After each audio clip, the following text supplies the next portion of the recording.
pé, abra sua Bíblia, João capítulo 1, versos 29 a 34, é a nossa leitura, a nossa reflexão nessa noite aqui. Diz assim: no dia seguinte, João viu Jesus aproximando-se e disse: vejam, é o Cordeiro de Deus que tira o pecado do mundo. Este é aquele a quem eu me referi quando disse: vem depois de mim um homem que é superior a mim, porque já existia antes de mim. Eu mesmo não o conhecia, mas por isso é que vim batizando com água, para que ele viesse a ser revelado a Israel.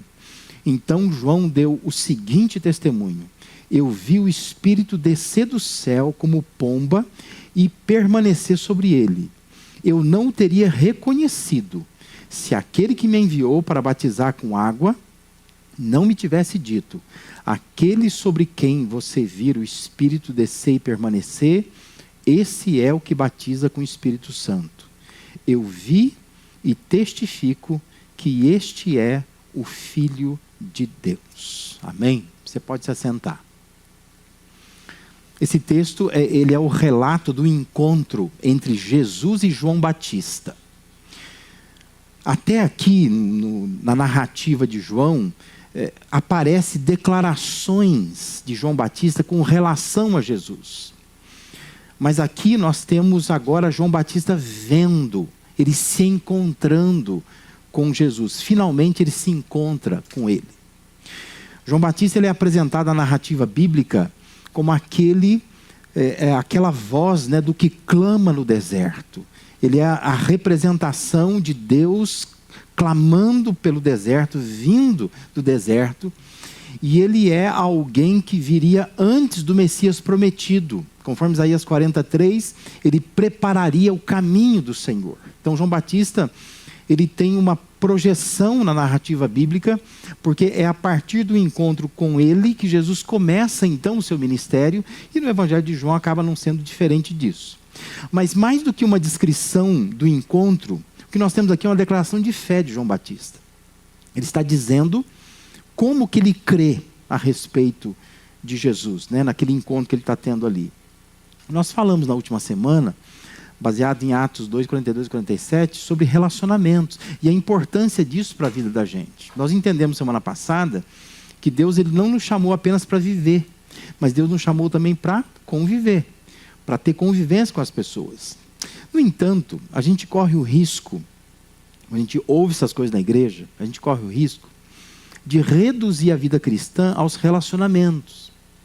E a gente corre o risco de focar tanto nisso, que pode trazer uma confusão entre objetivo da fé e resultado da fé. E, no meu entender, isso é um grande problema, né? Porque a gente acaba estando na igreja, a gente acaba servindo a Deus, mas muitas vezes com foco errado. Então, eu quero que você entenda essa noite que os relacionamentos, eles não são o objetivo da fé. Nós não somos salvos para a gente ter relacionamentos. A gente é salvo para ser salvo por Cristo, para passar a eternidade com Cristo, para fazer com que Cristo seja o alvo da nossa fé. Portanto, relacionamentos são o resultado da fé. A gente não deve pensar que a gente está na fé para se relacionar, mas a gente deve pensar: eu vou me relacionar porque eu tenho fé. São duas coisas diferentes. O registro do que João Batista declara nos ajuda a ter uma confiança objetiva, isto é, objetivamente, nossa confiança precisa estar em Jesus. Congregar, se reunir como igreja, se relacionar, são resultados que vêm dessa confiança. Por que isso é importante? Porque isso mexe com as bases da nossa fé. A questão é, onde é que a nossa fé se baseia? Ou no que? Ou em quem ela se fundamenta? Como que é a tua fé? Por que você se diz crente? Por que você vem à igreja? O que te move? Qual é o motivo? E é aí que está a questão. Porque ainda que a gente enfatize o aspecto comunitário da igreja e a importância das relações na igreja, e isso é importante de fato, esse não deveria ser o nosso alvo, mas deveria ser a consequência de ter acertado o alvo. Já que eu encontrei Jesus, eu quero encontrar pessoas que também encontraram Jesus. Então, é resultado, não é exatamente o objetivo. Porque o risco que nós corremos é de nós sermos crentes nos outros. O nosso foco está nas pessoas, mas o nosso foco não está em Cristo.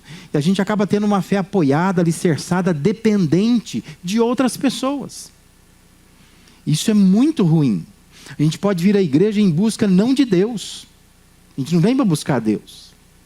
A gente vem à igreja buscando relacionamentos, que nós sabemos que eles são frágeis, porque eles são humanos. Pessoas falham. Elas podem falhar com você. E quando você se concentra pensando assim, por que eu vou à igreja? Eu vou à igreja porque eu amo aqueles irmãos. Porque tem gente que é assim, né? Aí eu amo, ai, vontade de pegar na bochechinha de cada irmão. Só que esse tipo de fé é um problema, porque daqui a pouco esse irmão fofinho que você tem vontade de pegar na bochecha dele, ele te chateia. Ele te ignora, né? Te aborrece, não faz o que você acha que ele deveria fazer. E aí o que você faz? Ai, desmonta. Porque a sua fé, ela não é objetiva, ela é uma fé subjetiva. Você está buscando uma fé que te satisfaça, que não é exatamente a fé que a Bíblia se propõe, que Jesus veio para gerar essa fé em nós. Nas décadas que eu sou pastor, eu quase não me lembro de alguém que tenha deixado de vir à igreja porque verdadeiramente a pessoa estava decepcionada com Deus, ou porque em algum momento ela deixou de crer em Jesus. Eu quase não me lembro. Eu vou ter que fazer um esforço muito grande para lembrar de alguém aqui nesses 30 anos que eu sou pastor, saiu da igreja dizendo assim, não, eu estou saindo da igreja porque, olha, eu estou decepcionado com Deus. Eu estou indo embora por causa de Deus. Eu vou mudar de igreja, porque talvez o Deus dessa igreja não é o Deus que eu quero servir. Mas quase sempre eu acompanhei, e já acompanhei muitos casos, né, de pessoas que deixam a igreja porque elas se chatearam com a atitude, com as palavras de alguém. Geralmente esse é o motivo. Ou porque elas não receberam a atenção que imaginavam que tinham que receber. Ou porque elas não se sentiram, ou se sentiram magoadas com as eleições da igreja, por exemplo, né, que a gente acabou de falar aqui. Vai ter eleição. Ninguém votou em mim. Ninguém me escolheu para nada. Ninguém aceitou que eu pudesse fazer alguma coisa. Ou porque não conseguiram desenvolver relacionamentos significativos. Não tiveram suas carências supridas. Percebe? E se você começar a investigar nos casos que você conhece, que você já viu, que você acompanha, raramente alguém vai deixar de vir à igreja porque ela está aborrecida com Deus. Ela está aborrecida com a igreja. É com as pessoas da igreja. É com as relações. Eu não estou negando o impacto dessas coisas sobre a vida nossa, né, e a fé que nós temos. Mas eu estou apenas aqui ponderando que, embora importantes, essas coisas não deveriam ser centrais. A gente não deveria buscar a Deus pensando em relacionamentos. Porque as relações, elas são frágeis, elas são decepcionantes. Em algum momento você vai se aborrecer com alguém, com alguma coisa, com alguma situação. E essa não deveria ser a base da nossa fé. Qual deve ser o centro, o objetivo da nossa fé? Tem que ser Jesus. Por isso que confiança objetiva é aquela que está depositada em Cristo. Eu estou por causa de Cristo. Não é que eu ignoro as pessoas, mas isso tem que ficar em segundo plano. O primeiro plano tem que ser, eu estou crendo em Cristo, e não em ninguém, né? Não estou depositando minha fé e nem a minha esperança em ninguém. Nesse texto que nós lemos, o João Batista, ele faz 3 declarações acerca do que ele cria com relação a Jesus. Veja só, versículo 29, ele fala que Jesus é o Cordeiro de Deus que tira o pecado do mundo. Essa é a primeira declaração que ele faz. A segunda declaração que ele faz é que ele, Jesus, tem a primazia, porque ele já existia antes de mim. João Batista reconhecendo que Jesus era pré-existente. Antes de mim ele já existia. Ele não está dizendo que ele é mais velho, não é isso. Até porque nós sabemos pelo relato de Lucas que João Batista era mais velho do que Jesus, né? Ele não está falando de idade, ele está falando de pré-existência. Ele já existia antes de mim. E a terceira declaração que ele faz é que ele é o Filho de Deus. Jesus é Filho de Deus. E por isso que João Batista ali faz uma declaração de fé. Eu creio nele, por causa disso. Porque ele é o Cordeiro de Deus, porque ele tem a primazia, porque ele é o Filho de Deus. Então, olhando para as declarações, como então deve ser a nossa fé? Ou o que uma confiança objetiva proporciona? Quando a gente coloca o objetivo correto para a confiança, o que isso proporciona para nós? Em primeiro lugar, isso proporciona para nós profundidade. Sabe aquela coisa da fé rasa? Porque tem gente que tem uma fé muito rasa. Ela começa a vir na igreja, ela acha empolgante esse negócio. Ainda mais se ela começa a vir no tempo de calor, tem ar-condicionado, o som é bom, a música é boa, tem gente cheirosa, bonita que me abraça, tem café no final do culto, tem banheiro para ir, tem água para tomar. Então se a pessoa se empolga, ele fala, eu vou vir nessa igreja aqui, eu gostei desse lugar aqui. Né? Começa na hora certinha, termina na hora certinha, eu vou ficar aqui é um lugar bom para se estar. Amém, que bom, né? Se você acha que aqui é um bom lugar para se estar, maravilha. Mas você não pode ficar aqui só por causa disso. Porque isso vai gerar uma fé muito rasa. Porque vai chegar um dia que o ar-condicionado vai queimar. Você vai chegar aqui e vai estar um calor que só. Vai ter problema. Né? Vai ter dia que no meio do culto a energia acaba. Vai ter dia que você vai perceber que alguém esqueceu de fazer o café. E aquele café que você tu ama, não tem no final do culto. Mas o que aconteceu? A igreja deve estar em crise financeira porque alguém deixou de fazer o cafezinho no final. Tem dia que você vai ver que os problemas vão surgir, tem gente aborrecida, a música não foi boa, erraram tudo aqui na frente, o negócio não foi. Você vai fazer o quê? Você vai dizer, acho que eu vou mudar de igreja. Não sei, tem uma coisa ali, parece que a coisa não está legal. Isso é uma fé rasa, porque é uma fé baseada nas coisas que você está vendo. Ela não é objetiva, ela é subjetiva.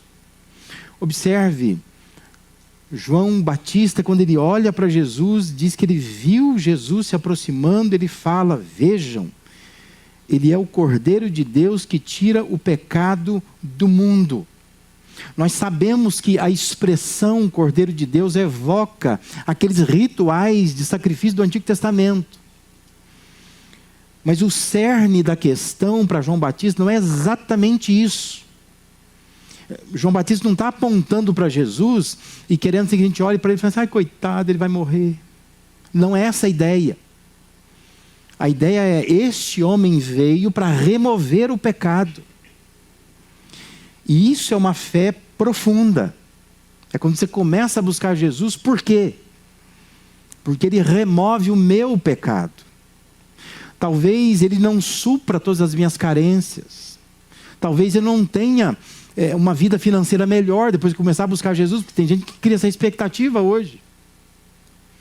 E gosta de ouvir esse tipo de coisa, né? Às vezes alguém me pergunta para mim, pastor, na sua igreja não tem nenhum testemunho, porque aquele testemunho é legal, a pessoa vir falar que ela tinha um carrinho de sorvete, e aí depois que ela aceitou Jesus, começou a vir na igreja, começou a dar o dízimo, aí então ela deixou o carrinho de sorvete, hoje ela tem 3, 4 sorveterias. As pessoas gostam disso, né? Isso anima a gente, né? Fala, opa, vou também começar a fazer alguma coisa para ver se muda a minha vida financeira. Isso é uma fé muito rasa, muito pobre. Uma fé profunda é aquela que está preocupada em resolver o seu problema, o problema real que você tem. O que te joga para o inferno, o que te condena para sempre, que é o seu pecado.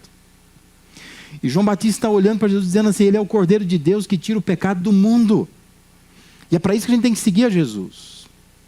Talvez eu não consiga ter relacionamentos profundos, talvez eu não consiga ter a minha vida financeira próspera, talvez eu não vou conseguir suprir toda a minha carência, talvez eu nunca vou de fato assim olhar e achar assim, puxa, eu estou muito engajado com todo esse pessoal aqui, talvez eu vou passar a vida inteira na igreja e tem gente que eu vou conhecer mal, não vou trocar muitas palavras com ela. Mas a questão é, se neste lugar, se com esse grupo, você está entendendo que Jesus é aquele que remove pecado, e você sente que Ele removeu o seu pecado, que Ele sofreu a culpa no seu lugar, isso é suficiente. Porque isso é uma fé profunda. A minha fé não está baseada se eu vou topar com o irmão e de repente esse irmão, sei lá, aconteceu alguma coisa na casa dele lá, pneu furou enquanto vinha para a igreja, às vezes ele está chateado, aborrecido, não me cumprimentou. O irmão que sempre me abraçava, não me abraçou.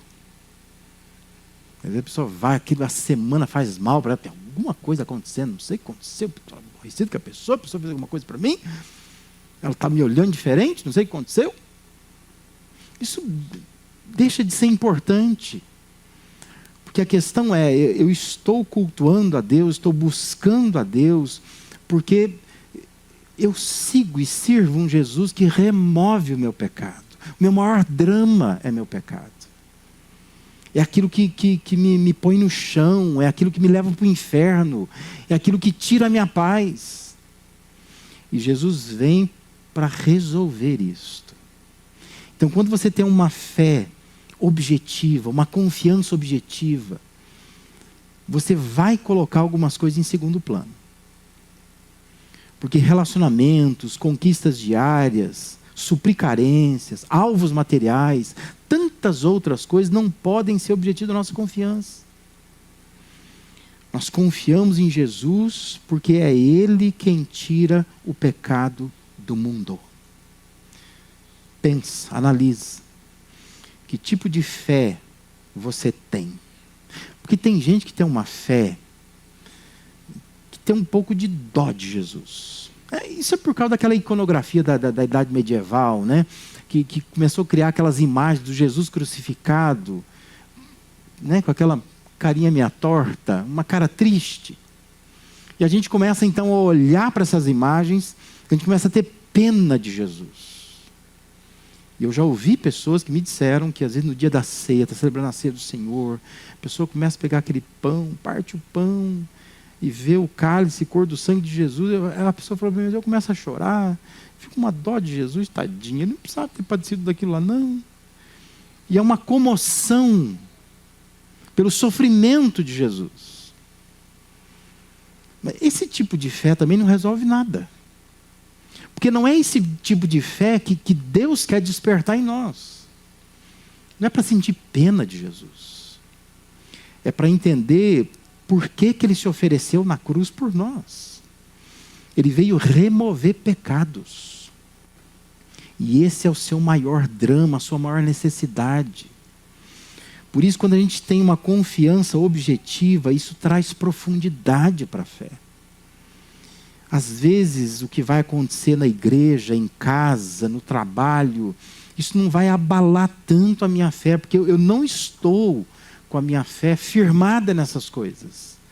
Mas a minha fé descansa sobre Jesus de Nazaré, aquele que se entregou na cruz por mim. Ele é o Cordeiro de Deus que tira o pecado do mundo.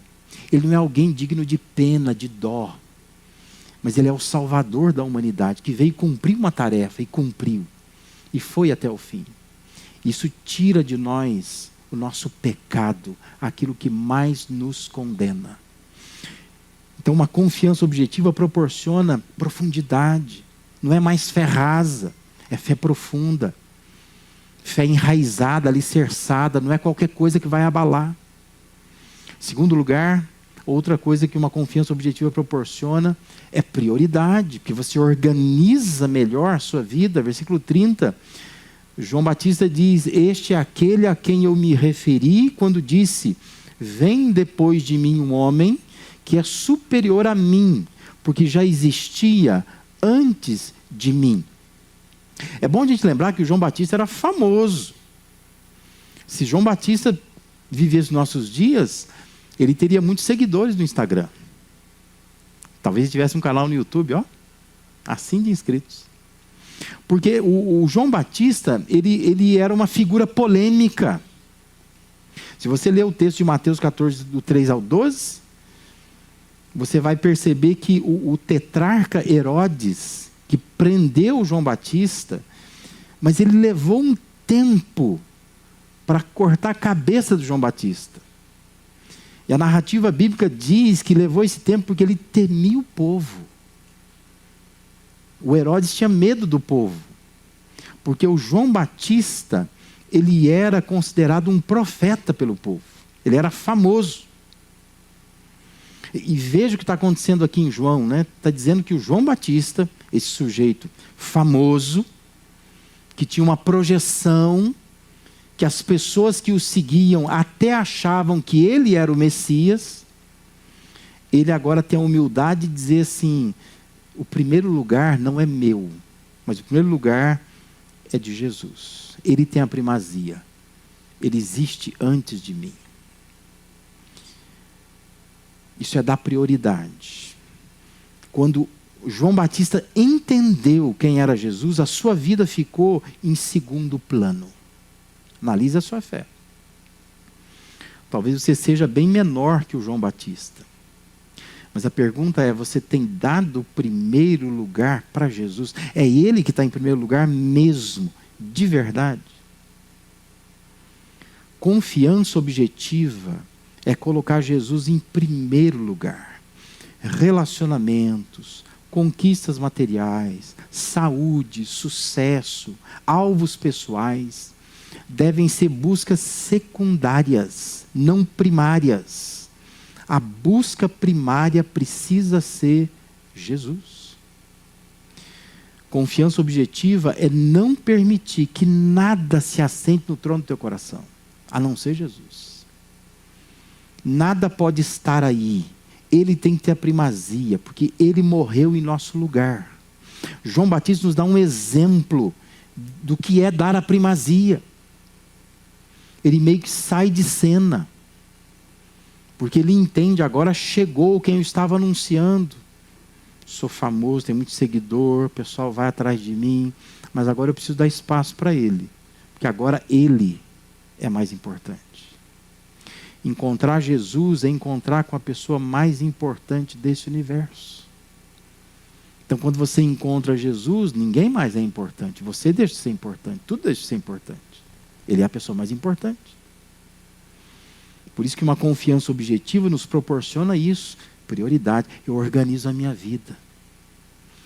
Porque, a bem da verdade, nós temos a vida muito desorganizada, né? Muito bagunçada.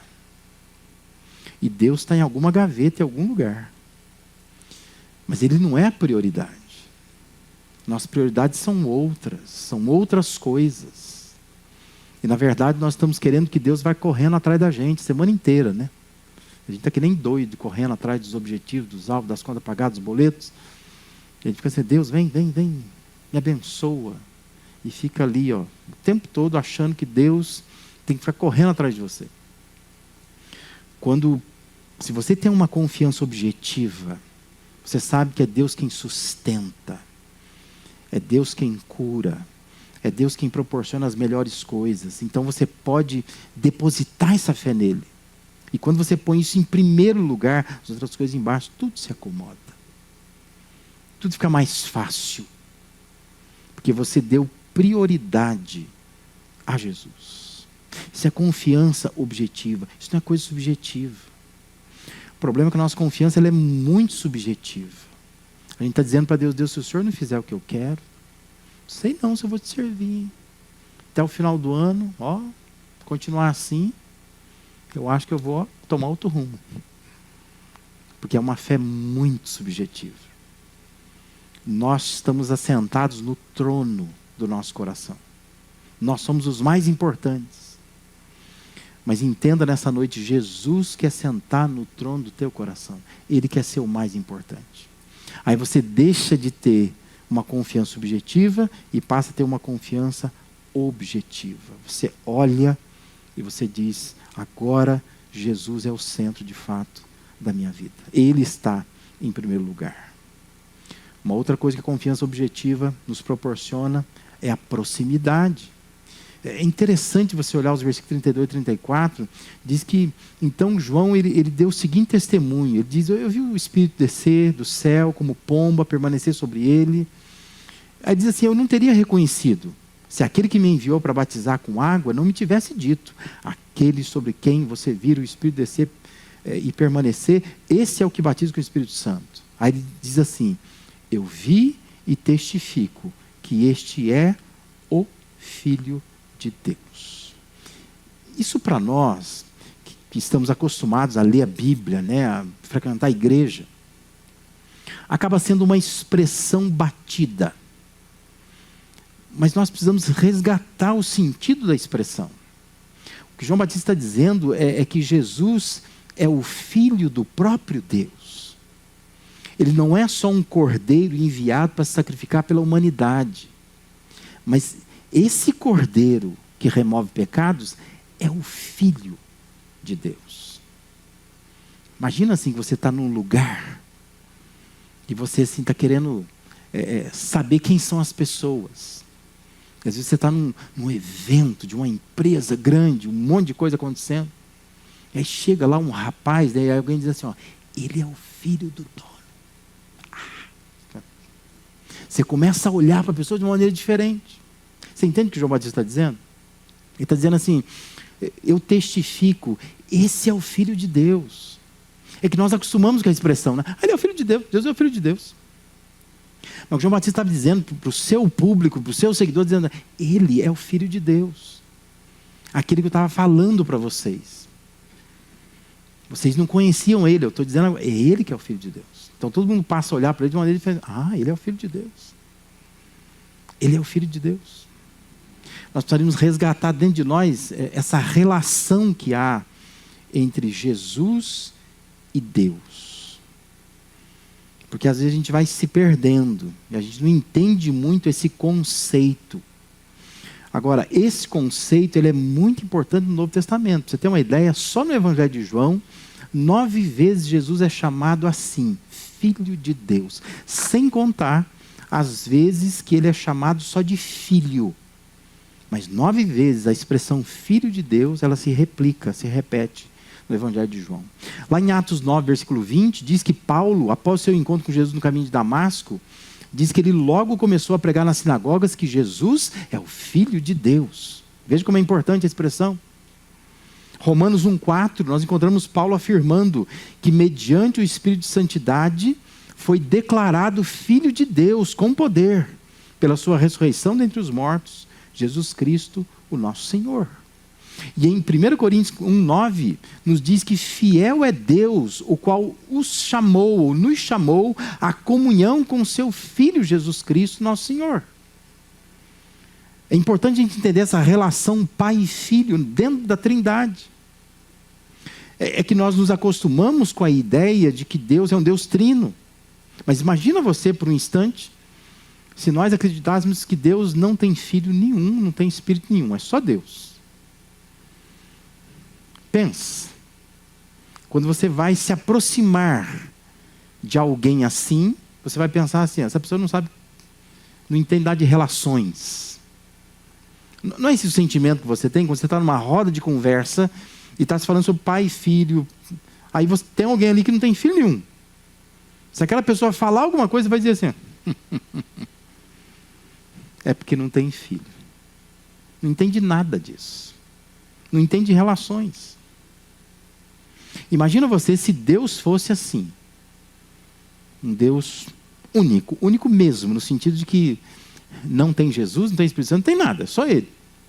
Você ficar pensando assim, será? Será que Ele me entende? Mas a Bíblia, ela traz Deus como um Deus relacional. Um Deus onde Ele se manifesta em um Deus Pai, o Deus Filho e o Espírito Santo, e ninguém está contra ninguém, ninguém compete com ninguém, eles vivem em perfeita harmonia. E Jesus, estando aqui na terra, demonstra extrema submissão ao Pai. E isso deveria encher o meu coração, o seu coração, de confiança. Eu me aproximo de um Deus que sabe o que é relacionamento, que tem lições para me ensinar sobre relacionamento. E por isso João Batista destaca esse aspecto relacional de Deus, afirmando que Jesus, ele é o Filho de Deus. Ele é o Filho de Deus. Ele tem relações íntimas com Deus.